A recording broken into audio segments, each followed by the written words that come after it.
আমি যোৱা ক্লাছটোত আমি পঢ়িছিলোঁ আমি আলোচনা কৰিছিলোঁ বৈদেশিক বিনিময় হাৰৰ বিষয়ে বৈদেশিক বিনিময় হাৰ কি আছিলে যে এখন দেশে ইয়াৰ বৈদেশিক লেনদেনৰ পৰিশোধৰ অৰ্থে দ্ৰব্য সামগ্ৰী ৰপ্তানি আৰু বৈদেশিক বিনিময় বিলৰ ব্যৱহাৰ কৰিলেও দেশখনৰ কাৰেন্সিৰ লগত দ্ৰব্য ৰপ্তানি দেশখনৰ কাৰেন্সিৰ বিনিময় হাৰ নিৰ্ধাৰণ কৰিবলগীয়া হয় কাৰণ দেশ দুখনৰ কাৰেন্সিৰ বিনিময় হাৰ নিৰ্ধাৰণ কৰিলেহে এক নিৰ্দিষ্ট পৰিমাণৰ দ্ৰব্যৰ আমদানিৰ পৰিৱৰ্তে কিমান পৰিমাণৰ দ্ৰব্য ৰপ্তানি কৰিব লাগিব অথবা এক নিৰ্দিষ্ট পৰিমাণৰ আমদানিকৃত দ্ৰব্যৰ বিপক্ষে কি পৰিমাণৰ দেশীয় মুদ্ৰা পৰিশোধ কৰিব লাগিব সেইটো নিৰ্ধাৰণ কৰিব পৰা যায় গতিকে দুখন দেশৰ কাৰেন্সিৰ যিটো হাৰত বিনিময় কৰা হয় তাকেই বৈদেশিক বিনিময় হাৰ বুলি কোৱা হয় এই বিষয়ে আমি যোৱা ক্লাছটোত আমি আলোচনা কৰিছিলোঁ আপোনালোকৰ নিশ্চয় মনত আছে এতিয়া আমি এইটোও আলোচনা কৰিছিলোঁ যে ইয়াক আমি কেনেকৈ নিৰ্ধাৰণ কৰিম তাক চাহিদা আৰু যোগান মনত নিশ্চয় আছে যে বৈদেশিক মুদ্ৰাৰ প্ৰতি চাহিদা আৰু বৈদেশিক বিনিময় মুদ্ৰাৰ যোগানৰ পাৰস্পৰিক ক্ৰিয়া প্ৰতিক্ৰিয়াৰ দ্বাৰাই আমি ইয়াৰ বিনিময় হাৰটো নিৰ্ধাৰণ কৰিম গতিকে এই বিষয়ে যোৱা ক্লাছটোত আমি বিশদভাৱে আলোচনা কৰিছিলোঁ আৰু নিশ্চয় আপোনালোকৰ মনত আছে আৰু এটা আমি পঢ়িছিলোঁ যি forward exchange flexible exchange rate fixed exchange rate অৰ্থাৎ স্থিৰ বিনিময় হাৰ পৰিৱৰ্তনীয় বিনিময় হাৰ এই বিষয়ে আমি আলোচনা কৰিছিলোঁ এতিয়া আপোনালোকে আমি চিত্ৰৰ সহায়ত আলোচনা কৰিছিলোঁ কেনেকৈ আমি এইটো বৈদেশিক বিনিময় হাৰ বা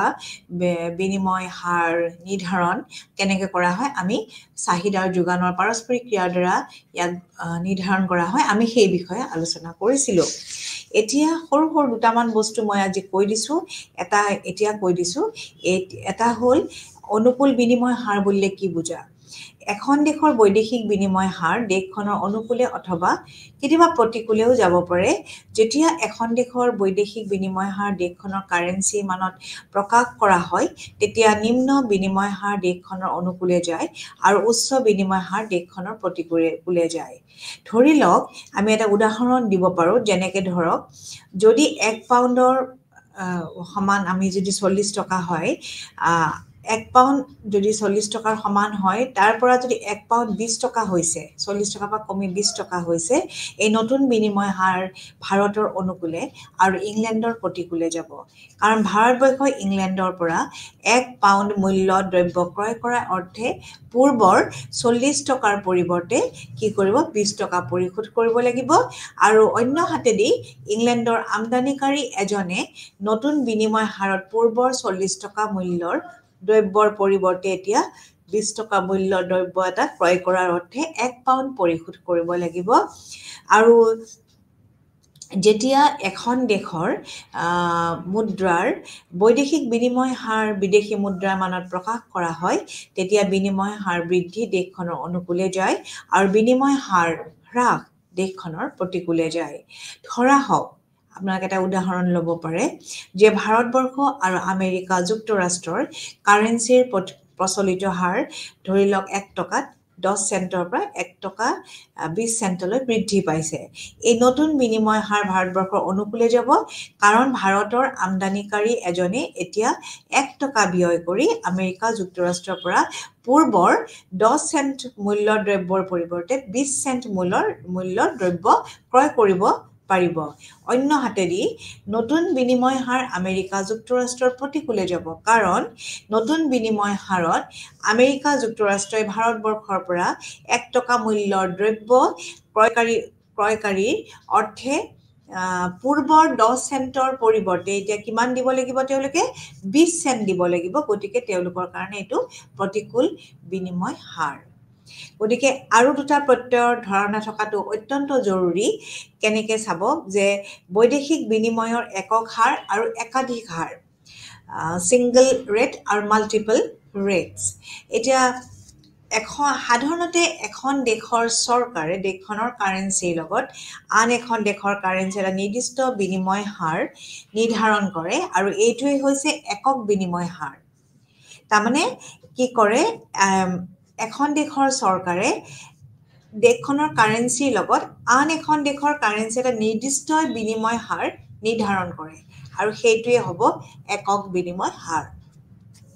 কিন্তু কেতিয়াবা দেশখনে নিজৰ কাৰেন্সিৰ লগত আন এখন দেশৰ কাৰেন্সিৰ এটাতকৈ অধিক বিনিময় স্থাপন কৰে আৰু এইটো পদ্ধতি কি বুলি কোৱা হয় বহুমুখী বা একাধিক বিনিময় হাৰ বুলি কোৱা হয় একক আৰু একাধিক হাৰ বা বহুমুখী হাৰ উদাহৰণস্বৰূপে এখন দেশৰ চৰকাৰে দেশখনৰ ৰপ্তানিকাৰীৰ অৰ্থে আন এটা বিনিময় হাৰ আৰু আমদানিকাৰীৰ অৰ্থে আন এটা বিনিময় হাৰ আৰু পৰ্যটকসকলৰ কাৰণে তৃতীয় এটা বিনিময় হাৰ নিৰ্ধাৰণ কৰিব পাৰে এইটো ক'ব একাধিক বা বহুমুখী বিনিময় হাৰ ক্লিয়াৰ হৈছে নিশ্চয় এতিয়া আহিব স্থানীয় আৰু ভৱিষ্যত বা অগ্ৰিম বিনিময় হাৰ কি স্পট আৰু ফৰৱাৰ্ড এক্সচেঞ্জ ৰেট অৰ্থাৎ স্থানীয় আৰু ফৰৱাৰ্ডটো হ'ল ভৱিষ্যত বা অগ্ৰিম বিনিময় হাৰ বৈদেশিক মুদ্ৰা বজাৰত সাধাৰণতে দুই প্ৰকাৰৰ বিনিময় হাৰ দেখা যায় এই দুটা প্ৰকাৰ হৈছে বৰ্তমান আৰু ভৱিষ্যতৰ বিনিময় হাৰ যিটো বিনিময় হাৰত বৰ্তমানত বৈদেশিক মুদ্ৰাৰ ক্ৰেতা আৰু বিক্ৰেতাৰ মাজত দেশীয় মুদ্ৰাৰ মানত ইয়াৰ মূল্য নিৰ্ধাৰণ হ'ব সেইটোৱেই হৈছে বৰ্তমানৰ বৈদেশিক বিনিময় হাৰ অৰ্থাৎ দৈনিক নিৰ্ধাৰণ হোৱা বৈদেশিক বিনিময় হাৰ বৰ্তমানৰ বিনিময় হাৰৰ অন্তৰ্ভুক্ত হয় ভৱিষ্যতৰ বিনিময় হাৰ প্ৰত্যয়টোৱে বৈদেশিক মুদ্ৰাৰ এজন বিক্ৰেতাই ভৱিষ্যতত ইয়াৰ এজন ক্ৰেতাক যিটো হাৰত বৈদেশিক মুদ্ৰা যোগান ধৰিবলৈ বৰ্তমানত বন্দবস্ত কৰে সেয়ে হৈছে ভৱিষ্যতৰ বিনিময় হাৰ এনে অগ্ৰিম বা ভৱিষ্যতৰ বিনিময় হাৰৰ ক্ষেত্ৰত দুখন দেশক কাৰেন্সিৰ বিনিময় হাৰ বৰ্তমানত নিৰ্ধাৰণ হ'লে ভৱিষ্যততহে বৈদেশিক মুদ্ৰাৰ বিক্ৰেতাই উক্ত বিনিময় হাৰত বৈদেশিক মুদ্ৰাৰ যোগান ধৰে গতিকে এইকেইটা হ'ল আপোনালোকৰ মানে দুটা মই অতিৰিক্ত প্ৰত্যয় মই আপোনালোকক এই বিনিময় হাৰ নিৰ্ধাৰণৰ ক্ষেত্ৰত আমি জানিবলগীয়া কথা গতিকে আমি নমিনেল বা নামমাত্ৰ আৰু ৰিয়েল এক্সচেঞ্জ ৰেট আমি আলোচনা কৰাৰ আগতে অকণমান ইয়াৰ এটা ধাৰণা মই দি লৈছোঁ এতিয়া আমি নমিনেল এক্সচেঞ্জ ৰেট অৰ্থাৎ নামমাত্ৰ বিনিময় হাৰ বুলিলে আমি কি বুজি পাওঁ সাধাৰণতে এনেকুৱা ধৰণৰ হয় যে যেতিয়া আমি এটা আমি ডিচিশ্যন লওঁ যে আমি ঘৰুৱা দ্ৰব্য সামগ্ৰী যেতিয়া আমি ক্ৰয় কাৰণে এটা ডিচিশ্যন লওঁ বা বৈদেশিক দ্ৰব্য এটা কিনিবৰ কাৰণে আমি ডিচিশ্যন লওঁ তেতিয়া আমি চাই লওঁ যে এই বৈদেশিক মুদ্ৰাটোৰ দৰৰ লগত আমাৰ ঘৰুৱা আমাৰ দেশীয় দ্ৰব্যৰ মানে এটা সম্পৰ্কটো দৰৰ সম্পৰ্কটো আমি চাই লওঁ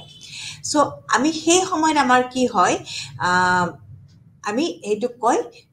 ৰিয়েল এক্সচেঞ্জ ৰেট অৰ্থাৎ এইটো হ'ল প্ৰকৃত বিনিময় হাৰ কিন্তু আপোনালোকে মনত ৰাখিব যে আমি প্ৰত্যক্ষভাৱে প্ৰকৃত বিনিময় হাৰটো আমি অবজাৰ্ভ কৰিব নোৱাৰোঁ এইটো আমাৰ বা আমি ক'তো দেখাও নাপাওঁ নিউজ পেপাৰ পৰা আমি ক'তো ইয়াক বিচাৰিও নাপাওঁ যিটো আমাৰ প্ৰকৃত বিনিময় হাৰটো আমি ডাইৰেক্টলি আমি অবজাৰ্ভ কৰিব নোৱাৰোঁ এতিয়া প্ৰকৃত বিনিময় হাৰ কি মানে নামমাত্ৰ বিনিময় হাৰ কি নমিনেল এক্সচেঞ্জ ৰেট দুটা কাৰেন্সি যদি আমি লওঁ তেতিয়া আমি নমিনেল এক্সচেঞ্জ ৰেটটো এনেকৈ বুজিব পাৰোঁ চাব যেতিয়া আমাৰ ঘৰুৱা কাৰেন্সিৰ দৰ যদি আমি বৈদেশিক কাৰেন্সিৰ লগত যিটো সম্পৰ্ক যে আমাৰ দৰৰ যিটো সম্পৰ্ক সেইটোৱে হ'ল নমিনেল এক্সচেঞ্জ ৰেট ধৰক এটা উদাহৰণ ল'ব পাৰোঁ যদি আমি চাওঁ যে ইউএছৰ লগত আমাৰ যদি ইউৰো এৰিয়া আমি যদি চাওঁ ডেট মিনছ দ্য ডলাৰ তেতিয়া আমাৰ কি হয় ডলাৰটো আমি যদি আমাৰ ঘৰুৱা কাৰেন্সি হয় আৰু ইউৰোটো যদি আমাৰ ফৰেইন কাৰেন্সি হয় তেতিয়া কি হ'ব আমি তাক এনেকৈ ক'ব পাৰিম যে আমাৰ ডলাৰৰ দৰৰ লগত কি হ'ব ইউৰোৰ যিটো সম্পৰ্ক সেইটো হ'ব নমিনেল এক্সচেঞ্জ ৰেট আৰু যদি বৈদেশিক কাৰেন্সিটোৰ দৰ যদি আমি ঘৰুৱা কাৰেন্সিৰ লগত যদি আমি সম্পৰ্ক কৰোঁ সেইটো এটা আমাৰ নমিনেল এক্সচেঞ্জ ৰেট হ'ব সেম এক্সাম্পলতে আপোনালোকে উলটাই দিব লাগিব প্ৰথমটো হ'ল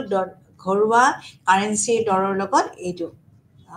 বৈদেশিক কাৰেন্সিৰ লগত সম্পৰ্কটো চাব লাগিব আৰু এতিয়া আমাৰ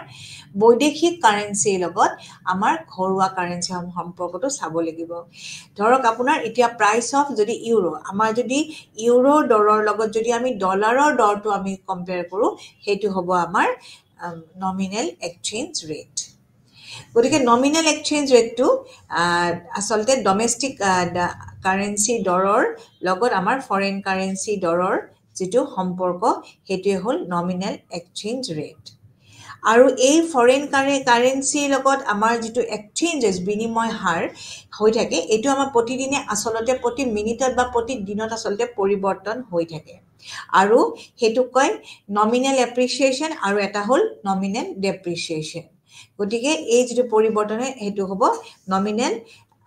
এপ্ৰিচিয়েশ্যন কেতিয়া হয় যদি আমাৰ ঘৰুৱা কাৰেন্সিটোৰ যদি আমাৰ বৃদ্ধি পায় দৰ তেতিয়া ফৰেন কাৰেন্সিৰ সম্পৰ্কত যদি ইয়াত ঘৰুৱা কাৰেন্সিৰ দৰটো বৃদ্ধি পায় সেইটোক ক'ব এপ্ৰিচিয়েশ্যন আৰু যদি ডমেষ্টিক কাৰেন্সি মানে ঘৰুৱা কাৰেন্সিটোৰ দৰ যদি কমি যায় যদি ফৰেন কাৰেন্সিৰ লগত যদি আমি তুলনা কৰোঁতে কমি যায় সেইটোক ক'ব ডেপ্ৰিচিয়েশ্যন আপোনালোকে নিশ্চয় মনত ৰাখিব বা বুজি পাইছে এতিয়া আমি এই ডলাৰ আৰু ইউৰোৰ ক্ষেত্ৰত আমি কেনেকৈ ৰিয়েল এক্সচেঞ্জ প্ৰকৃত বিনিময় হাৰটো আমি কেনেকৈ নিৰ্ধাৰণ কৰিম কাৰ পৰা কৰিম প্ৰকৃত বিনিময় হাৰৰ পৰা আমি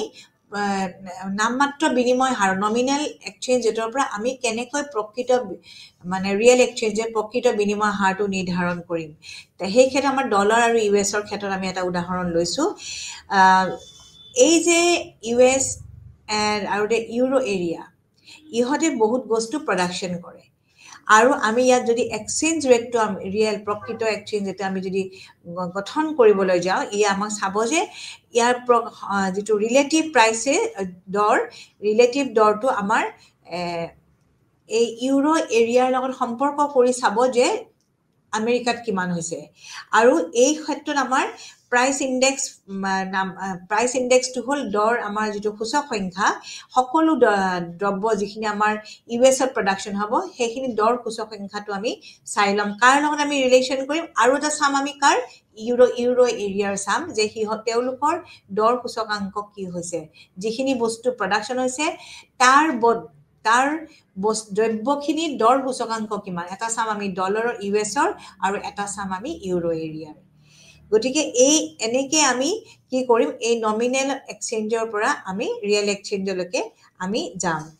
এই যে আমাৰ প্ৰকৃত ৰিয়েল এক্সচেঞ্জ ৰেটটো আমি কেনেকৈ গঠন কৰিম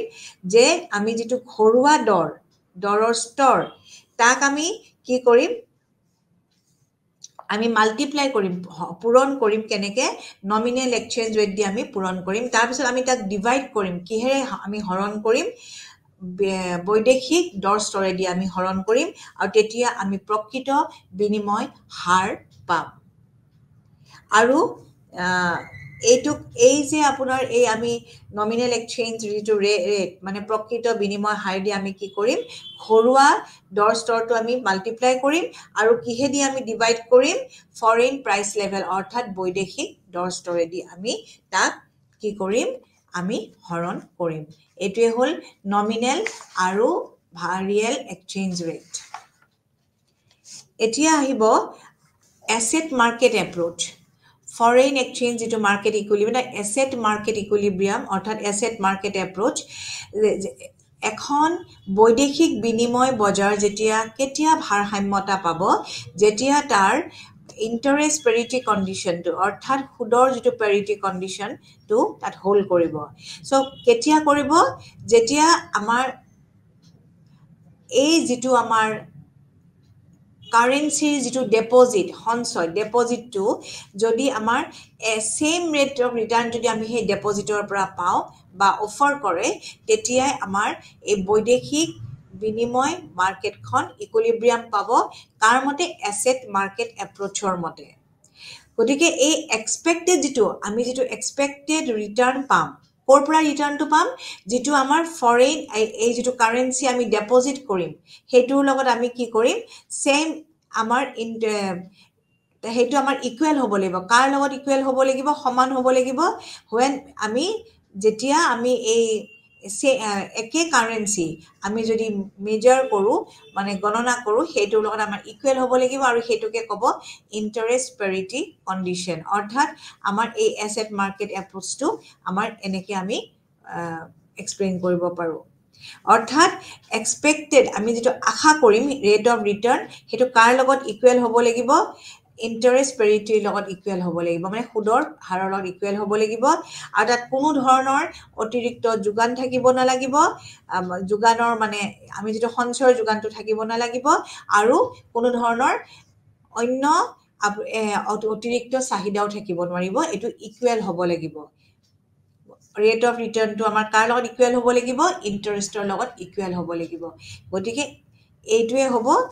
ফৰেইন এক্সচেঞ্জ মাৰ্কেট ইকুইলিব্ৰিয়াম কাৰ মতে এছেট মাৰ্কেট এপ্ৰ'চ এতিয়া আমাৰ আহিব নেক্সট আমাৰ যিটো ভাৰসাম্য বিনিময় হাৰ বা প্ৰকৃত বিনিময় হাৰ ৰিয়েল ৰেটছ অফ এক্সচেঞ্জ যিটো মই আগতে ক'লোঁ ৰিয়েল এক্সচেঞ্জ ৰেট এইখিনি আমাৰ কেনেকৈ আমি নিৰ্ধাৰণ কৰিম চাব যে বাস্তৱ ক্ষেত্ৰত কি হয় বৈদেশিক মুদ্ৰাৰ প্ৰতি চাহিদা কদাচিতহে ইয়াৰ যোগানৰ সমান হয় আমি যদিও আমি আগতে দিছিলোঁ যে ভাৰসাম্য দৰ বিনিময় হাৰ নিৰ্ধাৰণৰ প্ৰক্ৰিয়াটো আমি আপোনালোকৰ আগত আলোচনা কৰিছিলোঁ যে চাহিদা আৰু দৰৰ দ্বাৰা চাহিদা আৰু যোগানৰ দ্বাৰা ইয়াৰ ভাৰসাম্যতা নিৰ্ধাৰণ কৰা হয় কিন্তু বাস্তৱ ক্ষেত্ৰত কি হয় বৈদেশিক মুদ্ৰাৰ প্ৰতি চাহিদা কদাচিতহে ইয়াৰ যোগানৰ সমান হয় আৰু সেই কাৰণে ভাৰসাম্যতাৰ বিনিময় হাৰ কদাচিতহে পৰিলক্ষিত হয় অৰ্থাৎ প্ৰকৃত বৈদেশিক বিনিময় হাৰ ভাৰসাম্যতাৰ বিনিময় হাৰকৈ অধিক বা কম হোৱা পৰিলক্ষিত হয় অৱশ্যে প্ৰকৃত বিনিময় হাৰ এটা নিৰ্দিষ্ট পৰ্যায়ৰ ভিতৰতহে পৰিৱৰ্তন হ'ব পাৰে ভাৰসাম্যতাৰ বিনিময় হাৰ আৰু প্ৰকৃত বিনিময় হাৰৰ বিষয়টোৰ লগত স্বাভাৱিক দৰ আৰু বজাৰ দৰৰ সামঞ্জস্য আছে ভাৰসাম্যতা বিনিময় হাৰৰ লগত স্বাভাৱিক দৰ আৰু প্ৰকৃত বিনিময় হাৰৰ লগত বজাৰ দৰৰ যিটো সামঞ্জস্য যে বজাৰ দৰৰ যিদৰে স্বাভাৱিক দৰৰ ওচৰে পাজৰে পৰিৱৰ্তন হয় তেনেদৰে প্ৰকৃত বিনিময় হাৰো কি হয় ভাৰসাম্য বিনিময় হাৰৰ ওচৰে পাজৰে পৰিৱৰ্তন হয় গতিকে ভাৰসাম্যতাৰ বিনিময় হাৰ হৈছে এটা দীৰ্ঘকালীন বিনিময় হাৰ এখন দেশৰ বৈদেশিক বাণিজ্যৰ লেনদেনৰ দীৰ্ঘকালীন ভাৰসাম্যতাৰ ভিত্তিত প্ৰতিষ্ঠিত হোৱা বৈদেশিক মুদ্ৰাৰ প্ৰতি চাহিদা আৰু যোগানৰ সমতাই এই দীৰ্ঘকালীন ভাৰসাম্যতাৰ নিৰ্দেশ দিয়ে এখন দেশৰ লগত আন এখন দেশৰ কাৰেন্সিৰ এনে দীৰ্ঘকালীন ভাৰসাম্যতা বা বিনিময় হাৰ কেনেভাৱে প্ৰতিষ্ঠিত হয় সেই বিষয়ে অৰ্থনীতিবিদসকলে বিশদভাৱে আলোচনা কৰিছে আৰু বিভিন্ন মুদ্ৰা ব্যৱস্থাৰ ভিত্তিত অৰ্থনীতিবিদবিলাকে দীৰ্ঘকালীন বিনিময় হাৰ নিৰ্ধাৰণৰ অৰ্থে বিভিন্ন ব্যাখ্যা আগবঢ়াইছে আৰু এই ব্যাখ্যাবিলাকৰ ভিতৰত আমি চাৰিটা বহুত উল্লেখযোগ্য ব্যাখ্যা আছে এটা হ'ল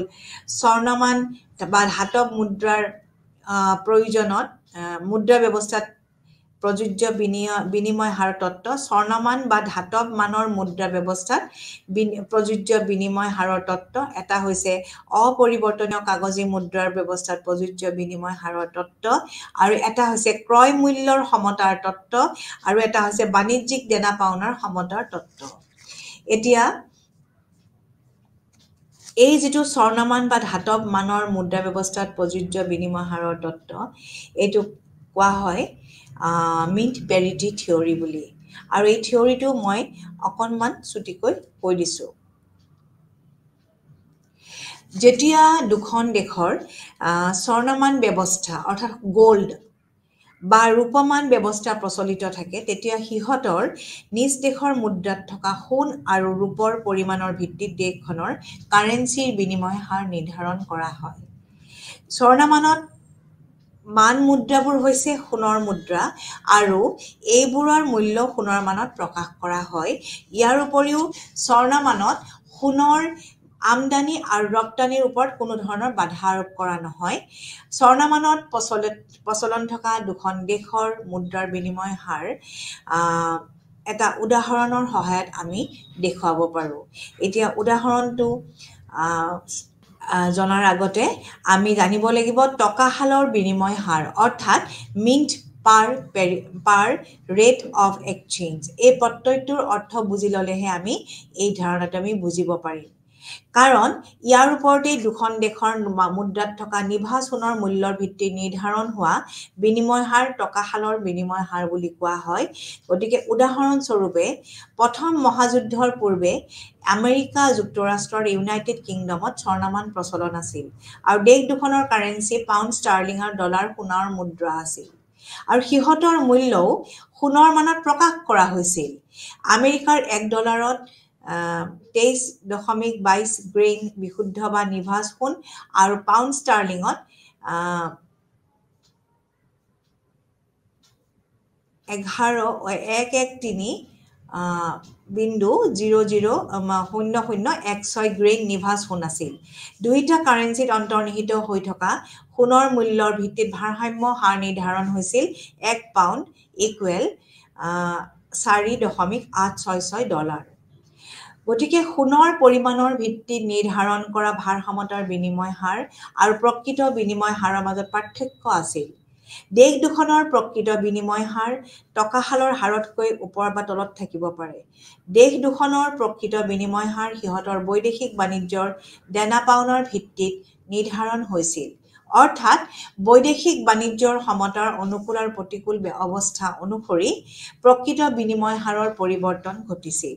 অৱশ্যে স্বৰ্ণমানত প্ৰকৃত বিনিময় হাৰৰ এনে হ্ৰাস বৃদ্ধিৰ দুটা নিৰ্দিষ্ট সীমা আছিল। এটা নিৰ্দিষ্ট সীমা দুটাক স্বৰ্ণবিন্দু বুলি কোৱা হয়। ইয়াৰ এটা উচ্চ স্বৰ্ণবিন্দু আৰু আনটো নিম্ন স্বৰ্ণবিন্দু নামেৰে পৰিচিত আছিল। স্বৰ্ণমানত থকা দুখন দেশৰ মুদ্ৰাৰ প্ৰকৃত বৈদেশিক বিনিময় হাৰ এই দুটা সীমাৰ মাজতহে পৰিৱৰ্তন হ'ব পাৰে। তাৰ বাহিৰতো নোৱাৰে, ভিতৰত নোৱাৰে, ইয়াৰ সীমাৰ মাজতহে পৰিৱৰ্তন হ'ব পাৰে, অৰ্থাৎ চাৰ্কেলটোৰ ভিতৰতহে পাৰে। অৰ্থাৎ প্ৰকৃত বিনিময় হাৰ উচ্চ স্বৰ্ণবিন্দু আৰু নিম্ন স্বৰ্ণবিন্দু অতিক্ৰম কৰিব নোৱাৰে। গতিকে স্বৰ্ণমান প্ৰচলন থকা দুখন দেশৰ দেশ এখনৰ পৰা আনখনলৈ স্বৰ্ণ পৰিবহণ কৰোঁতে যি পৰিবহণৰ ব্যয়,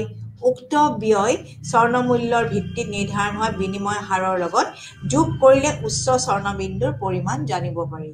উদাহৰণস্বৰূপে ধৰক আপোনালোকে গ্ৰেট ব্ৰিটেইনৰ পৰা যদি আমেৰিকা যুক্তৰাষ্ট্ৰলৈ 1 পাউণ্ড মূল্যৰ সোণ পৰিবহণ কৰোঁতে যদি ব্যয় হয় 0.020 চেণ্ট আৰু যদি এই পৰিমাণৰ পৰিবহণ ব্যয় দেশ দুখনৰ কাৰেঞ্চিত থকা স্বৰ্ণৰ পৰিমাণৰ ভিত্তিত নিৰ্ধাৰণ কৰা বিনিময় মূল্যৰ লগত যোগ কৰা হয়, তেতিয়া 1 পাউণ্ডৰ লগত আমাৰ কিমান হ'ব? $4.886 হ'ব। অন্য হাতেদি যদি উক্ত পৰিবহণৰ ব্যয় স্বৰ্ণ পৰিমাণৰ ভিত্তিত নিৰ্ধাৰণ কৰা কাৰেঞ্চিৰ বিনিময় হাৰৰ পৰা বিয়োগ কৰা হয়, তেন্তে কি পাই যাম আমি? নিম্ন স্বৰ্ণবিন্দুৰ পৰিমাণ পাই যাম। আৰু এই ক্ষেত্ৰত কি হ'ব? গ্ৰেট ব্ৰিটেইন আৰু আমেৰিকা যুক্তৰাষ্ট্ৰৰ কাৰেঞ্চিৰ বিনিময় হাৰ এই উচ্চ স্বৰ্ণবিন্দু আৰু নিম্ন স্বৰ্ণবিন্দুৰ মাজত পৰিৱৰ্তন হ'ব পাৰে। গতিকে স্বৰ্ণমানত থকা দেশ দুখনৰ কি হ'ব? বাণিজ্যিক লেনদেনৰ সমতাৰ তাৰতম্যৰ কাৰণে স্বৰ্ণমানৰ ভিত্তিত নিৰ্ধাৰণ হোৱা বিনিময় হাৰ উচ্চ স্বৰ্ণবিন্দু আৰু নিম্ন স্বৰ্ণবিন্দুৰ মাজত পৰিৱৰ্তন হ'ব পাৰে। কিন্তু পুনৰ স্বয়ংক্ৰিয়ভাৱে দুয়োখন দেশৰ মাজত বিনিময় হাৰ দেশ দুখনৰ কাৰেঞ্চি স্বৰ্ণমূল্যৰ ভিত্তিত প্ৰতিষ্ঠা হয়। ধৰি লওক আৰু বিশেষ এই যিটো মিন পাৰ এক্সচেঞ্জ ৰেট অৰ্থাৎ তাসাল সমতা তত্ত্ব বা স্বৰ্ণমানৰ ভিত্তিত আমাৰ যিটো বিনিময় হাৰ নিৰ্ধাৰণৰ এই অৰ্থখিনি এইখিনি জানিলে আপোনালোকৰ হৈ যাব। ইয়াতকৈ আৰু বেছিকৈ জানিব নালাগে। ইয়াৰ অৰ্থ এইখিনিয়ে যে স্বৰ্ণমানৰ ভিত্তিত কেনেকৈ নিৰ্ধাৰণ কৰা হ'ব বৈদেশিক বিনিময় হাৰটো কেনেকৈ নিৰ্ধাৰণ কৰা হ'ব বা ভাৰসাম্যতাৰ বিনিময় হাৰটো কেনেকৈ নিৰ্ধাৰণ কৰা হ'ব। এতিয়া আমি ক্ৰয় ক্ষমতাৰ সমতা তত্ত্ব বা অপৰিৱৰ্তনীয় কাগজী মুদ্ৰাৰ মানত বিনিময় হাৰ নিৰ্ধাৰণ পদ্ধতি, এইটো অৰ্থাৎ পাৰ্চেজিং পাৱাৰ পেৰিটি থিয়ৰী, এইটো থিয়ৰী পেৰিটি যিটো এইটো সমতাৰ তত্ত্বটো যথেষ্ট গুৰুত্বপূৰ্ণ আৰু এইটো এতিয়া মই আলোচনা কৰিম। ইয়াত কি হয়, এই পাৰ্চেজিং পাৱাৰ পেৰিটি থিয়ৰীটো এইটো আপোনাৰ দীৰ্ঘকালত প্ৰযোজ্য থিয়ৰী আৰু ইয়াত কি হয়, দুখন দেশৰ মুদ্ৰা একে ধাতৱ মুদ্ৰামানৰ হ'লে বিনিময় হাৰৰ ব্যাখ্যা কৰে তাসালৰ সমতা তত্ত্বই, যিটো আমি আগতে পঢ়িলো। আৰু এই ধাতৱ মুদ্ৰামানৰ স্বৰ্ণমানত নাইবা ৰৌপ্যমান হ'ব পাৰে। তাসালৰ সমতা বুলিলে দুটা বিনিময় আমি এতিয়া তাসালৰ সমতাৰ আমি অলৰেডি এইটো আলোচনা কৰিছোঁ, গতিকে এইখিনিতো আপোনালোকৰ ঠিক হৈছে। এতিয়া আমি কাগজী মুদ্ৰা এইটো কৰিম যে প্ৰথম মহাযুদ্ধৰ পিছৰ পৰা বিশ্বৰ বহুতো দেশে স্থায়ীভাৱে স্বৰ্ণমান পৰিহাৰ কৰে।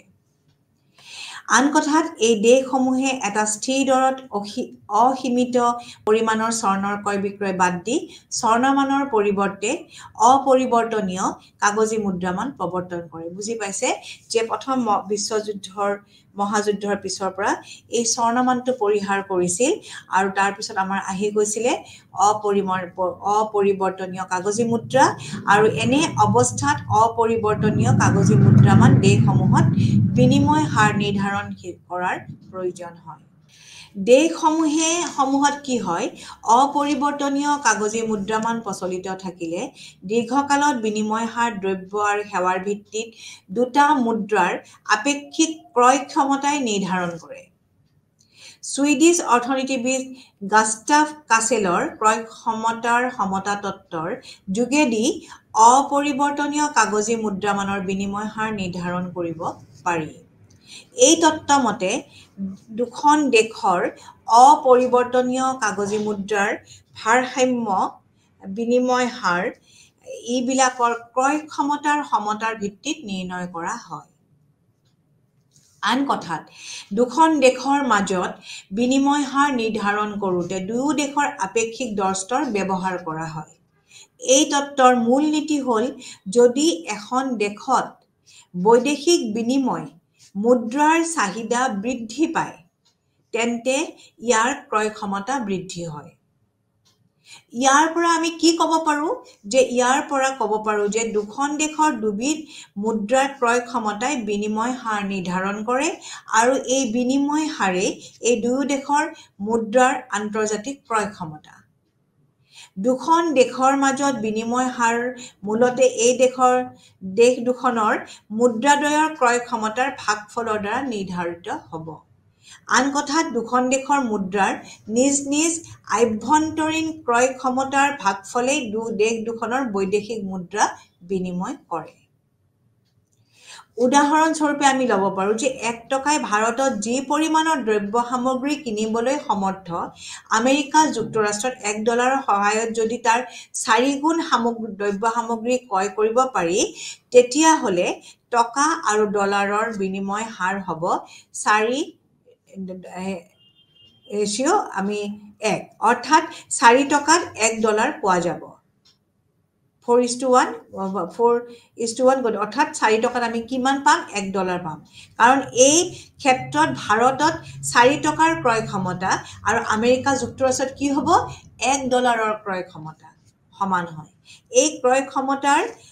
যিটো 4 টকা $1 কি যে আমেৰিকা যুক্তৰাষ্ট্ৰত তাত কিমান হ'ব? $1 ক্ষমতাৰ সমান হ'ব, ক্ৰয় ক্ষমতাৰ সমান হ'ব, আৰু ভাৰতবৰ্ষত হ'ব 4 টকাৰ ক্ৰয় ক্ষমতা। এতিয়া ধৰি লওক ক্ৰয় ক্ষমতা সমতা অনুযায়ী বিনিময় হাৰ হ'ল 4 টকা = $1, অৰ্থাৎ 4 টকাত ভাৰতত যি পৰিমাণৰ দ্ৰব্য সামগ্ৰী ক্ৰয় কৰিব পাৰি, আমেৰিকা যুক্তৰাষ্ট্ৰত সেই পৰিমাণ দ্ৰব্য সামগ্ৰী $1 ক্ৰয় কৰিব পাৰি। যদি কোনো কাৰণত এই দুটা মুদ্ৰা বিনিময় হাৰ পৰিৱৰ্তিত হৈ 5 টকা আৰু $1 হয়, কিন্তু উভয় দেশৰ মুদ্ৰাৰ ক্ৰয় ক্ষমতা বা মূল্যস্তৰ পৰিৱৰ্তন হ'লে এই নতুন বিনিময় হাৰ অনুযায়ী ভাৰতৰ ডলাৰৰ ক্ৰয় ক্ষমতা বৃদ্ধি পাব। গতিকে ব্যৱসায়ীসকলে $1ক 5 টকালৈ পৰিৱৰ্তন কৰি 4 টকাৰ দ্ৰব্যসমূহ কিনি আমেৰিকা যুক্তৰাষ্ট্ৰলৈ চালান দি $1ত বিক্ৰী কৰিব পাৰিব আৰু ফলত প্ৰতি $1 সামগ্ৰী ক্ৰয় বিক্ৰয়ত 1 টকাকৈ লাভ কৰিব পাৰিব। আৰু ইয়াত কিন্তু এটা বস্তু আমি ধৰি ল'ম কি যে ইয়াত আমদানি ইত্যাদি কোনো ব্যয় নাই বুলি ধৰি ল'ব লাগিব, নহ'লে এইটো বুজিবলৈ অসুবিধা হ'ব। গতিকে নতুন বিনিময় হাৰৰ ফলত ভাৰতৰ পৰা আমেৰিকা যুক্তৰাষ্ট্ৰত আমদানি বৃদ্ধি পাব আৰু বৈদেশিক বিনিময়ৰ বজাৰত ভাৰতীয় মুদ্ৰা আৰু টকাৰ চাহিদাও বৃদ্ধি পাব। আনহাতে আমেৰিকা যুক্তৰাষ্ট্ৰৰ পৰা ৰপ্তানি কমি যাব আৰু তাৰ লগে লগে টকাৰ যোগান কমি যাব। এফালে চাহিদা বৃদ্ধি আৰু আনফালে যোগান হ্ৰাস। এই দুয়োটাৰ ফলত কি হ'ব, টকাৰ মূল্য অৰ্থাৎ ডলাৰ বিনিময় বাঢ়ি থাকিব আৰু যেতিয়ালৈকে বিনিময় হাৰ পূৰ্বৰ ক্ৰয় ক্ষমতাৰ আনুপাতিক হাৰলৈ কি আছিলে, পূৰ্বৰ 4 টকা সমান $1 আছিলে, উভতি নাহে তেতিয়ালৈকে টকাৰ ডলাৰ মূল্য বাঢ়ি থাকিব। বিনিময় হাৰ 4 টকা সমান $1 উপনীত হ'লে পুনৰ ভাৰসাম্য অৱস্থা উভতি আহিব। এনেদৰে অধ্যাপক কাছেলে চেষ্টা কৰিছে যে অপৰিৱৰ্তনীয় কাগজী মানৰ ক্ষেত্ৰত বিনিময় হাৰ ক্ৰয় ক্ষমতাৰ সমতাৰ দ্বাৰা নিৰ্ধাৰিত হয়। এই সমতাক আনুপাতিক সমতা বুলিব পাৰি। কিন্তু এটা কথা মনত ৰাখিব লাগিব যে বিভিন্ন দেশৰ মূল্যস্তৰে বিভিন্ন ৰূপে পৰিৱৰ্তিত হ'ব পাৰে আৰু সাধাৰণতে সেয়ে হয়। মূল্যস্তৰৰ পৰিৱৰ্তনৰ ফলত ক্ৰয় ক্ষমতাৰ আনুপাতিক হাৰো পৰিৱৰ্তিত হয়। গতিকে ক্ৰয় ক্ষমতাৰ আনুপাতিক সমতা অনুযায়ী নিৰ্ধাৰিত এই বিনিময় হাৰ এটা পৰিৱৰ্তনশীল হাৰ হয়। গতিকে অপৰিৱৰ্তনীয় কাগজী মুদ্ৰামান প্ৰচলিত থাকিলে বৈদেশিক বিনিময় হাৰৰ উঠা নমাৰ কোনো সীমা নিৰ্দেশ কৰিব নোৱাৰি। কি হয় যে অপৰিৱৰ্তনীয় যদি কাগজী মুদ্ৰামান যদি প্ৰচলিত থাকে তেতিয়া বৈদেশিক বিনিময় হাৰৰ উঠা নমাৰ কোনো সীমা নিৰ্দেশ কৰিব নোৱাৰি, তাৰ কোনো সীমা নাথাকে। প্ৰকৃতপক্ষে কোনো অনাপেক্ষিক মূল্যস্তৰ নিৰ্ধাৰণ কৰিব নোৱাৰি, কিন্তু সূচকসংখ্যাৰ সহায়ত মূল্যস্তৰৰ আপেক্ষিক পৰিৱৰ্তন জানিব পৰা যায় আৰু তেনেদৰে আপেক্ষিকভাৱে ক্ৰয় ক্ষমতাৰ আনুপাতিক হাৰৰ পৰিৱৰ্তন কৰিব পৰা যায়। ধৰা হওক কোনো এটা বছৰত দুখন দেশৰ বিনিময় হাৰ ভাৰসাম্য অৱস্থাত আছে।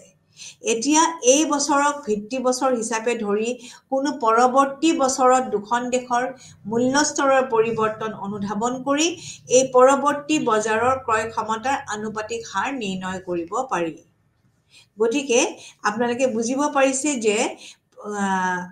কোনো অনাপেক্ষিক মূল্যস্তৰ আচলতে নিৰ্ধাৰণ কৰিব নোৱাৰি,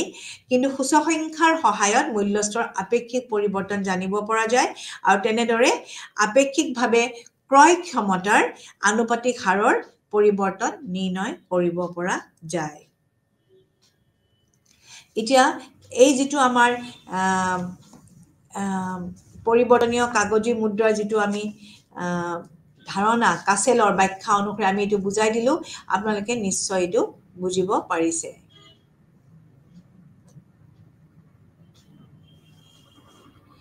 কিন্তু এই যিটো কাছেলৰ ব্যাখ্যা আমাৰ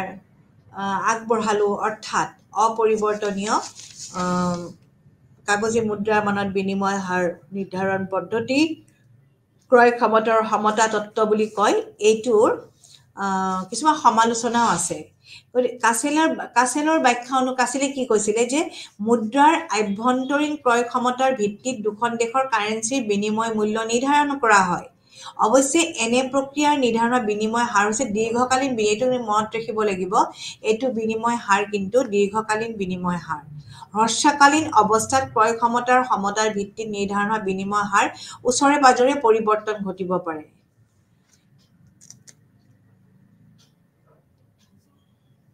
উদাহৰণস্বৰূপে ধৰা হওক ভাৰতবৰ্ষ আৰু ইংলেণ্ডৰ যদি কাৰেন্সিৰ বিনিময় হাৰ দেশ দুখনৰ আভ্যন্তৰীণ মূল্যস্তৰ অপৰিৱৰ্তিত হৈ থকা সত্ত্বেও যদি 1 টকাৰ পৰা 1 টকা সমান ইকুৱেল 2 শিলিঙৰ পৰা যদি 1 টকাৰ পৰা 2 শিলিং 2 পেন্সলৈ পৰিৱৰ্তন কৰা হৈছে এই নতুন বিনিময় হাৰ ভাৰতীয় ব্যৱসায়ৰ কাৰণে লাভজনক হ'ব কাৰণ তেওঁলোকে পূৰ্বতে 1 টকা ব্যয় কৰি 2 শিলিং দ্ৰব্য এটা ক্ৰয় কৰিব পাৰিছিল আৰু নতুন বিনিময় হাৰ তেওঁলোকে 2 শিলিং 2 পেন্স মূল্যৰ এটা দ্ৰব্য ক্ৰয় কৰিব পাৰিব ইয়াৰ ফলত ভাৰতলৈ ইংলেণ্ডৰ ৰপ্তানি বৃদ্ধি পাব আৰু ৰপ্তানি বৃদ্ধিয়ে ভাৰতবৰ্ষত ইংলেণ্ডৰ কাৰেন্সি পাউণ্ড ষ্টাৰ্লিঙৰ প্ৰতি চাহিদা বৃদ্ধি কৰিব এই পৰিণামত ষ্টাৰ্লিঙৰ মানত ভাৰতীয় টকাৰ মূল্য হ্ৰাস হ'ব আৰু বিনিময় হাৰৰ অৱনতি ঘটিব এনে প্ৰক্ৰিয়াৰে দেশ দুখনৰ কাৰেন্সিৰ নিজস্ব ক্ৰয় মূল্যৰ ভিত্তিত নিৰ্ধাৰণ হোৱা বিনিময় হাৰ পুনৰ প্ৰতিষ্ঠা হ'ব গতিকে এই যেটো পাৰ্চেজিং পাৱাৰ প্যাৰিটি থিওৰিটো ইয়াতে কিন্তু সমালোচনা মুক্তও নহয় গতিকে আপোনালোকে কাছেলৰ ব্যাখ্যাটো নিশ্চয় বুজি পাইছে তেওঁলোকে কেনেকে বিভিন্নজনে সমালোচনা কৰিছে যে অপৰিৱৰ্তনীয় কাগজী মুদ্ৰাৰ যেটো মান প্ৰচলন থকা দুখন দেশৰ মুদ্ৰাৰ বিনিময় হাৰ নিৰ্ধাৰণৰ অৰ্থে যেটো কাছেলৰ যেটো তত্ত্ব ক্ৰয় ক্ষমতাৰ তত্ত্ব হেতু বিভিন্ন অৰ্থনীতিবিদে সমালোচনা কৰিছে আৰু এই সমালোচনাসমূহ আমি চমুকৈ আলোচনা কৰিব পাৰো এটা হৈছে এই তত্ত্বৰ ভিত্তিত দুখন দেশৰ মুদ্ৰাৰ বিনিময় হাৰ নিৰ্ধাৰণৰ অৰ্থে সিহঁতৰ আভ্যন্তৰীণ ক্ৰয় ক্ষমতা নিৰ্ধাৰণ কৰাটো প্ৰয়োজন হয় ইয়াৰ অৰ্থে আভ্যন্তৰীণ দৰ সূচকাংক গঠন কৰাটো প্ৰয়োজন হয় আৰু কিন্তু দৰ সূচকাংকৰ তিনিটা প্ৰধান ত্ৰুটি আছে এটো গঠন কৰিবলৈ আমাক কি প্ৰয়োজন হয় আভ্যন্তৰীণ ক্ৰয় ক্ষমতা নিৰ্ধাৰণ আৰু আভ্যন্তৰীণ ক্ৰয় ক্ষমতাৰ কাৰণে আমাক কি লাগিব আভ্যন্তৰীণ দৰ সূচকাংক গঠন কৰিব লাগিব কিন্তু দৰ সূচকাংকৰে তিনিটা প্ৰধান ত্ৰুটি আছে কি ত্ৰুটি আছে এটা হ'ল দৰ সূচকাংকক অতীতৰ দৰহে অন্তৰ্ভুক্ত কৰা হয় বৰ্তমান দৰসূচী ইয়াত অন্তৰ্ভুক্ত কৰা নহয় সেই কাৰণে এটো নিৰ্ধাৰণ কৰাত যথেষ্ট অসুবিধা আছে দ্বিতীয়তে আভ্যন্তৰীণ দৰ সূচকাংক প্ৰস্তুত কৰিতে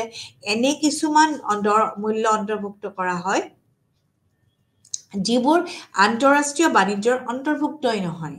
গতিকে এনে আভ্যন্তৰীণ দৰ সূচকাংক দুখন দেশৰ কাৰেন্সিৰ বিনিময় হাৰ নিৰ্ণয়ৰ কাৰণে উপযুক্ত হ'ব নোৱাৰে তৃতীয়তে প্ৰতিখন দেশতে দৰ সূচকাংক নিৰ্মাণৰ অৰ্থে সূচকাংক অন্তৰ্ভুক্ত কৰা দ্ৰব্য সামগ্ৰীৰ ক্ষেত্ৰতো পাৰ্থক্য আছে এনে দৃষ্টিকোণৰ পৰা বিচাৰ কৰিলে দৰ সূচকাংক দুখন দেশৰ মুদ্ৰাৰ বিনিময় হাৰ নিৰ্ণয়ৰ কাৰণে উপযুক্ত হ'ব নোৱাৰে তাৰমানে দ্ৰব্য সামগ্ৰীৰ ক্ষেত্ৰতো মানে পাৰ্থক্য আছে লগতে যিবিলাক মূল্য অন্তৰ্ভুক্ত কৰা হয় এই আভ্যন্তৰীণ দৰ সূচকাংকত হেতু আন্তঃৰাষ্ট্ৰীয় বাণিজ্যৰ ক্ষেত্ৰত অন্তৰ্ভুক্ত নহয় এনেকুৱা কিছুমান সমস্যা এই মানে গঠন কৰোতে আমি দেখা পাওঁ দ্বিতীয়তে ক্ৰয় ক্ষমতাৰ সমতাৰ তত্ত্বটোৱে দ্ৰব্য সামগ্ৰীৰ যেটো পৰিবহন ব্যয় আৰু বাণিজ্য নিয়ন্ত্ৰণত বিশেষ কোনো গুৰুত্ব আৰোপ কৰা পৰিলক্ষিত হোৱা নাই এই দুয়োটা উপাদানে বিনিময় হাৰৰ ওপৰত প্ৰভাৱ বিস্তাৰ কৰিব পাৰে হয়তো পৰিবহন ব্যয়ও আৰু বাণিজ্য নিয়ন্ত্ৰণৰ যেটো বিষয় হেতুটো যথেষ্ট ইম্পৰ্টেন্ট আৰু এই দুইটা উপাদানে কি কৰে বিনিময় হাৰৰ ওপৰত প্ৰভাৱ বিস্তাৰ কৰে কিন্তু সেই বিষয়ে ইয়াত কোনো ধৰণৰ আমি প্ৰত্যক্ষভাৱে আমাৰ আলোচনাত অন্তৰ্ভুক্ত কৰা হোৱা নাই কোনো গুৰুত্ব আৰোপ কৰা নাই কেছেলৰ তত্ত্বটোৱে ক্ৰয় ক্ষমতা আৰু বিনিময় হাৰৰ মাজত এটা প্ৰত্যক্ষ সম্পৰ্ক স্থাপন কৰিছে আৰু দুখন দেশৰ মুদ্ৰাৰ বিনিময় হাৰ নিৰ্ধাৰণত দেশ দুখনৰ আমদানি আৰু ৰপ্তানি যেটো প্ৰভাৱৰ বিষয়টো অস্বীকাৰ কৰিছে অৰ্থাৎ বৈদেশিক বিনিময় মুদ্ৰাৰ প্ৰতি চাহিদা আৰু যোগানে দুখন দেশৰ বিনিময় হাৰ নিৰ্ধাৰণত যে প্ৰভাৱ বিস্তাৰ কৰে সেই বিষয়টো এই তত্ত্বটোত উল্লেখ হোৱা নাই এই যেটো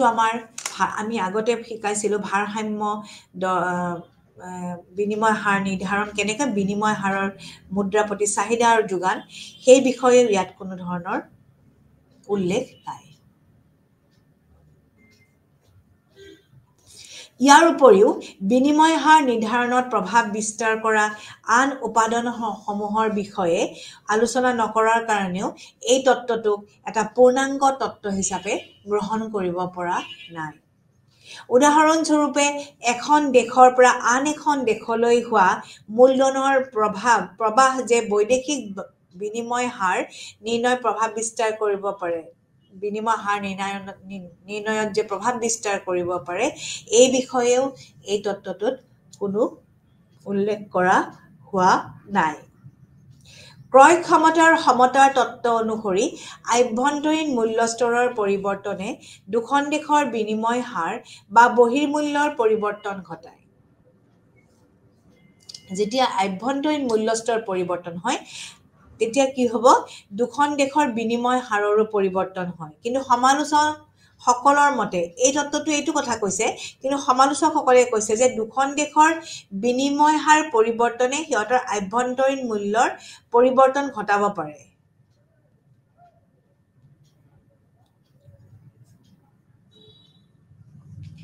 ধৰা হওক আৰু এটা উদাহৰণ সৰুতে অলপ কৈ দিছোঁ যে ভাৰতবৰ্ষ আৰু ব্ৰিটেইনৰ যিটো কাৰেঞ্চি চলিত বিনিময় হাৰ যদি 1 টকাৰ লগত 1 শিলিঙৰ পৰা যদি 1 শিলিং 8 পেন্সৰ পৰা যদি 1 টকাৰ 2 শিলিঙলৈ যদি বৃদ্ধি পায় তেতিয়া কি হ'ব, বিনিময় হাৰ উচ্চ হোৱাৰ ফলত ইংলেণ্ডৰ কাৰণে ভাৰতীয় দ্ৰব্য অধিক ব্যয়বহুল হ'ব। তাৰমানে 1 টকা ইকুৱেল 1 শিলিং 8 পেন্সৰ পৰা যদি 1 টকা বা 2 শিলিঙলৈ যদি বৃদ্ধি পায় তেতিয়া কি হ'ব, ইংলেণ্ডৰ এইটো বিনিময় হাৰটো উচ্চ হ'ল আৰু এই উচ্চ হোৱাৰ ফলত কি হ'ল, ইংলেণ্ডৰ কাৰণে ভাৰতীয় দ্ৰব্য অধিক ব্যয়বহুল হ'ব। যদি ইংলেণ্ডে ভাৰতীয় দ্ৰব্য নিজ দেশৰ কোনো উদ্যোগৰ কেঁচামাল হিচাপে ব্যৱহাৰ কৰে তেতিয়া উক্ত উদ্যোগীৰ উৎপাদনী ব্যয় বৃদ্ধি পাব আৰু ইয়াৰ ফলত দ্ৰব্যটোৰ আভ্যন্তৰীণ মূল্য বৃদ্ধি পাব। দ্ৰব্যটোৰ মূল্য বৃদ্ধিয়ে আভ্যন্তৰীণ মূল্যস্তৰ বৃদ্ধি কৰিব আৰু অৱশ্যে উপভোগ্য দ্ৰব্য আমদানি কৰিলেও গ্ৰেট ব্ৰিটেইনৰ আভ্যন্তৰীণ মূল্য বৃদ্ধি পাব। কাৰণ ভাৰতত 1 টকাৰ মূল্য দ্ৰব্যটো ক্ৰয় কৰিবৰ অৰ্থে নিজ দেশৰ মুদ্ৰামানত 1 শিলিং 8 পেন্সৰ পৰিৱৰ্তে ইংলেণ্ডৰ ক্ৰেতা এজনে এতিয়া 2 শিলিং পৰিশোধ কৰিব লাগিব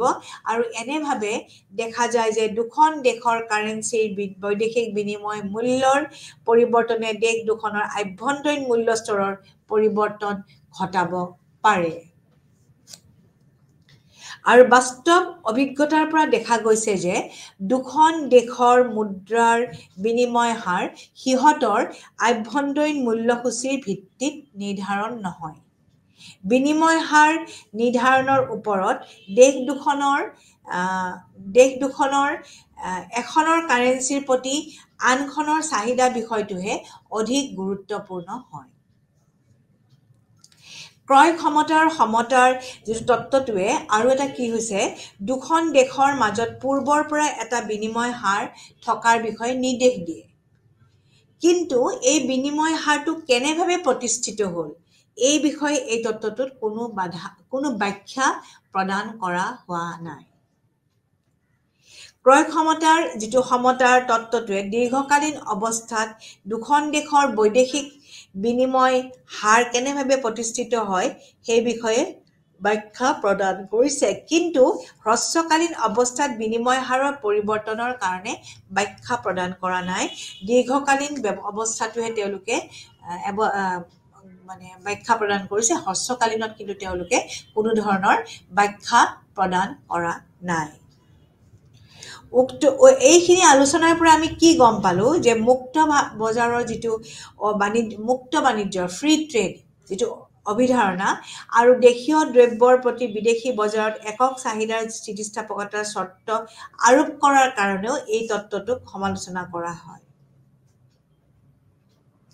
অৱশ্যে এনে সমালোচনাসমূহৰ সত্ত্বেও এই তত্ত্বটোৰ গুৰুত্ব সম্পূৰ্ণৰূপে হ্ৰাস পোৱা নাই। সকলো প্ৰকাৰৰ মুদ্ৰা মানত বিনিময় হাৰ নিৰ্ধাৰণৰ অৰ্থে এই তত্ত্বটো উপযোগী।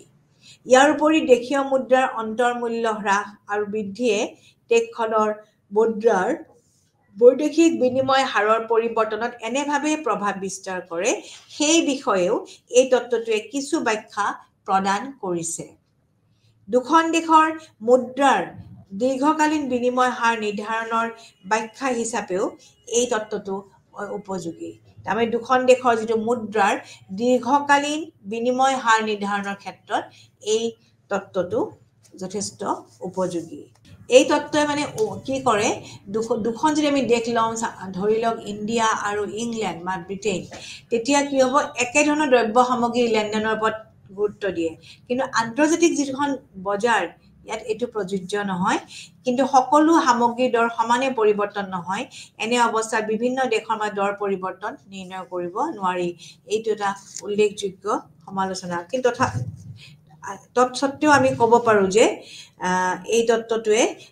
দুখন দেশৰ মুদ্ৰাৰ দীৰ্ঘকালীন বিনিময় হাৰ নিৰ্ধাৰণৰ ব্যাখ্যা হিচাপেও এই তত্ত্বটো উপযোগী। আৰু বৈদেশিক বিনিময় হাৰ নিৰ্ধাৰণৰ বহুতো কাৰণৰ ভিতৰত দৰ স্তৰ যে অন্যতম, তাকো এই ক্ৰয় ক্ষমতাৰ তত্ত্বটোৱে প্ৰতিপন্ন কৰিছে। এই এটা তত্ত্বটোৰ এটা মেৰিটছ, গুণ। আৰু আমিতো সমালোচনাবোৰ আলোচনা কৰিছোঁ, গতিকে সেইবোৰ হ'ল তত্ত্বটোৰ ড্ৰবেক, মানে আসোঁৱাহ বুলি কয়। গতিকে আসোঁৱাহ বুলি ক'ব পাৰোঁ আমি। এতিয়া আহিব এবছলিউট আপেক্ষিক পিপি পাৰ্চেজিং পাৱাৰ পেৰিটি আৰু relative PPP purchasing power parity. আপেক্ষিক যিটো পিপিপি, সেইটো মানে কি, যিটো বিনিময় হাৰ সমান হয় কাৰ লগত, সম্পৰ্কীয় যিটো ৰিলেটিভ প্ৰাইচ লেভেলৰ লগত কেতিয়াবা সমান হয়, আৰু এইটোকে কি কয়, আপেক্ষিক পিপিপি। এই আপেক্ষিক পিপিপিয়ে আমাক কি দেখায় যে যিটো প্ৰপজিশ্যন, সেইটোৱে দেখায় যে যেতিয়া এটা বিনিময় হাৰৰ শতাংশ পৰিৱৰ্তনৰ, দুটা যদি আমি কাৰেঞ্চি লওঁ, তাৰ বিনিময় হাৰৰ যিটো শতাংশ পৰিৱৰ্তন হয়, সময়ৰ লগে লগে যিটো পৰিৱৰ্তন হয়, সেইটো যদি ইকুৱেল হয়, কাৰ লগত ইকুৱেল হয়, যে নেশ্যনেল প্ৰাইচ লেভেলৰ একে সময়তে যদি ইকুৱেল হয়, যেতিয়া নেশ্যনেল প্ৰাইচ লেভেলৰ লগত যিটো পাৰ্চেণ্টেজ চেঞ্জ হ'ব নেশ্যনেল প্ৰাইচ লেভেল, তাৰ লগত যদি ইকুৱেল হয়, কাৰ ইকুৱেল হয়, যে দুখন কাৰেঞ্চি, দুটা কাৰেঞ্চি যদি সেই বিনিময় কাৰেঞ্চি যদি বিনিময় হাৰটো ইকুৱেল হয়, কাৰ লগত, নেশ্যনেল প্ৰাইচ লেভেলৰ লগত, সেইটোকে ক'ব এবছলিউট পিপিপি। আৰু ৰিলেটিভ পিপি মানে হ'ল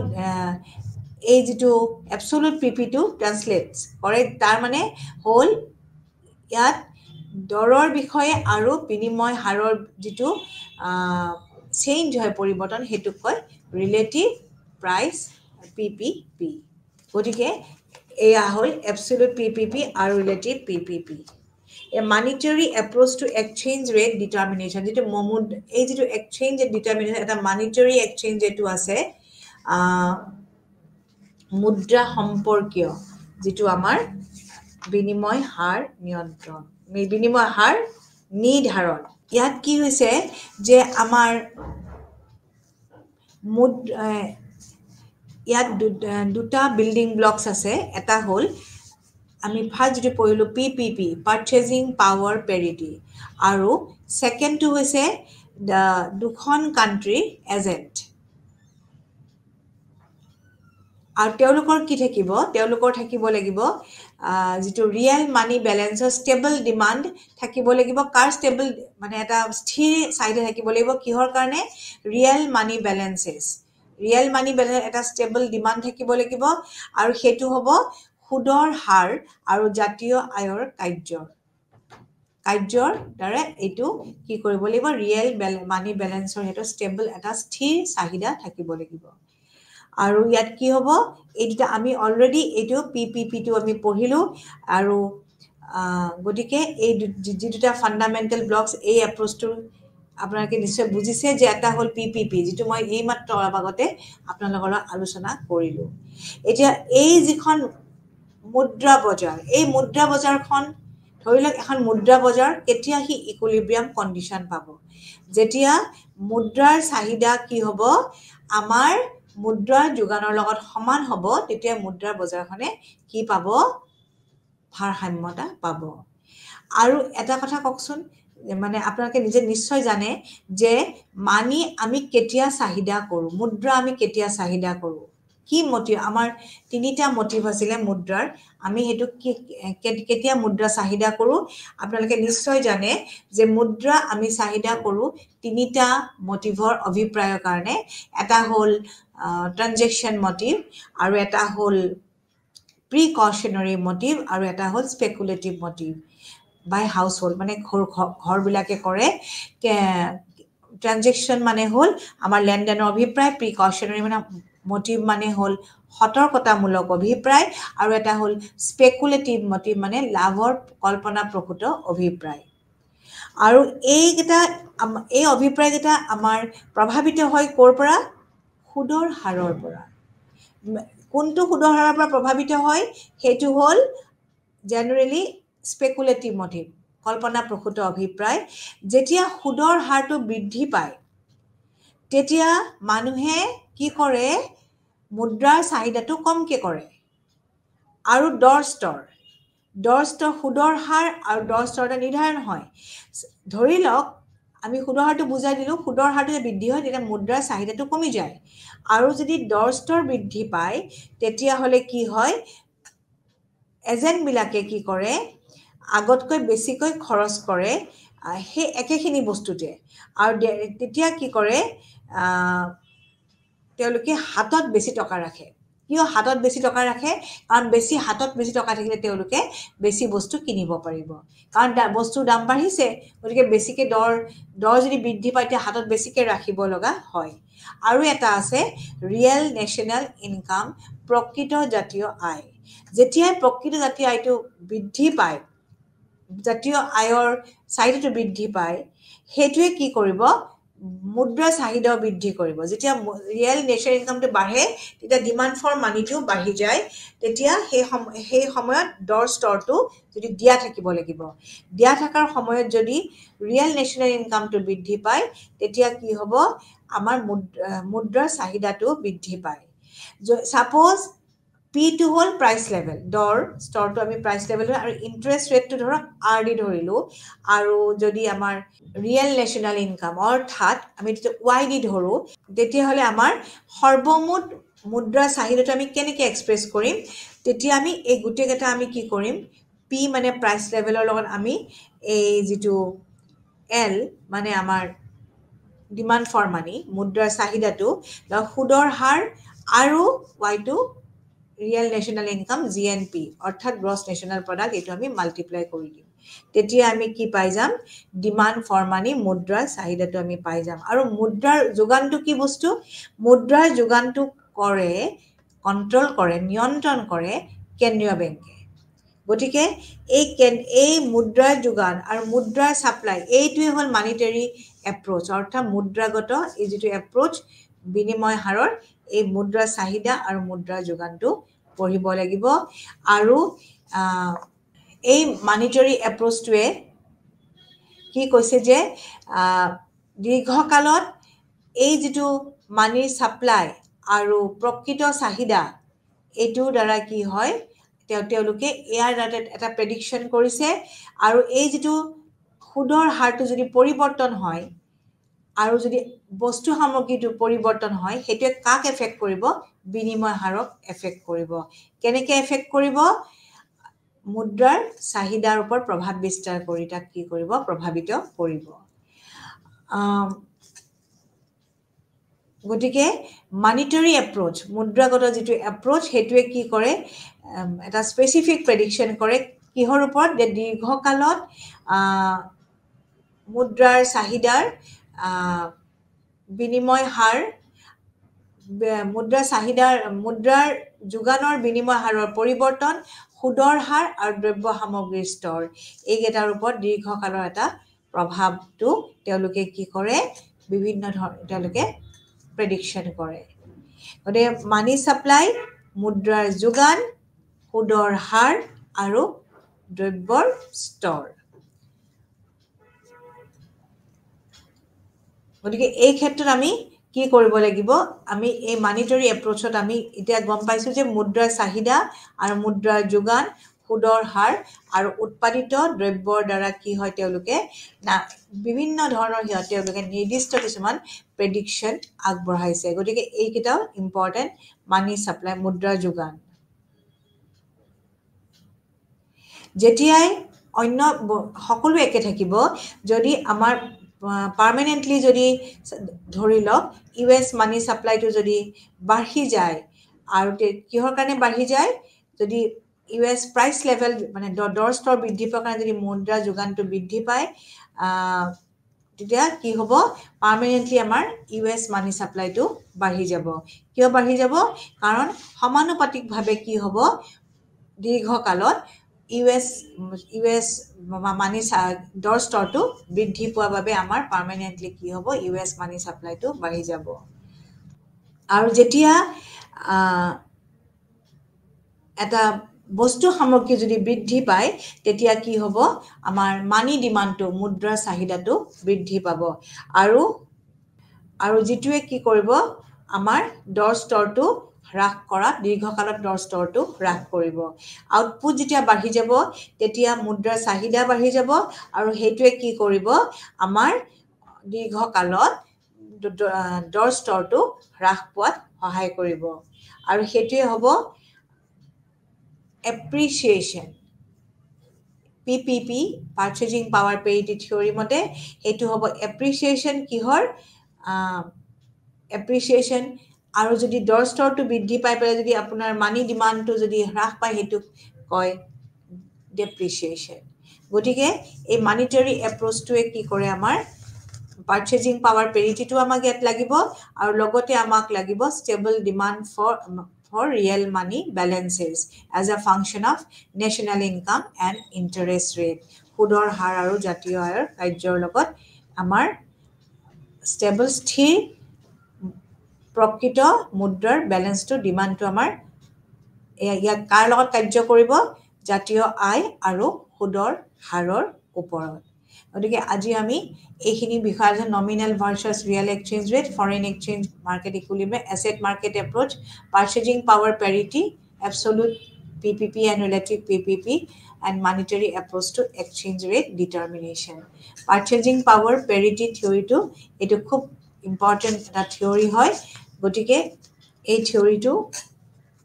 আপোনালোকৰ ইয়াতে প্ৰশ্নও আছে যে এবছলুট PPP আৰু ৰিলেটিভ PPP মাজত পাৰ্থক্য আছে